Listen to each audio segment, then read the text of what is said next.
గా భీమ్స్ గారి పాటలు అంటే నాకు తెలిసి ఒక్కొక్కళ్ళకి ఒక్కొక్క పాట ఇచ్చినట్టున్నారు మీరు.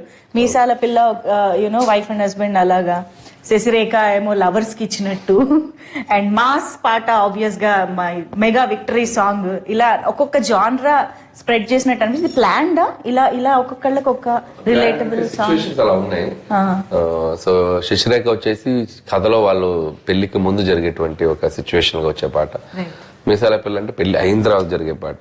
సో వెంకీ చిరంజీవి గారిది it's like mass number. And opening song వచ్చేసి అది ఇంట్రోకి ఒక కొద్దిగా ట్రెండీగా చేసాం. అది అది మేమే అంటే మాకే సర్ప్రైజింగ్ ఎలిమెంట్. అది ముందు అసలు ఏదేదో అనుకుని ఫైనల్ గా ఆ సాంగ్ వచ్చింది.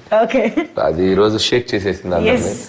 సో దట్ ఈస్ మామూలుగా ఏ పాట వచ్చినా ఈ మధ్య కాలంలో ఈ పాటలో హుక్ స్టెప్ ఏ ఉంది అని అడుగుతూ ఉంటాము. అలాంటిది పాటే హుక్ స్టెప్ అయింది.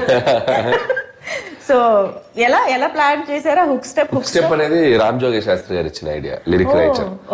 మనకు అక్కడ మేము ఒకటి ఏదో సరే ఫస్ట్ ఏదో జిల్లిల్లమ్మ ఏదో అన్నాడు అతను, డోరెమఫ సరే మప్ప డోరెమఫ ఏదో అన్నాడు ఆయన. మేము రఫ్ ట్యూన్ కదా అనుకున్నాం, బట్ రామ్ జోగి గారు ఒక 8 ఆప్షన్లు రాశారు.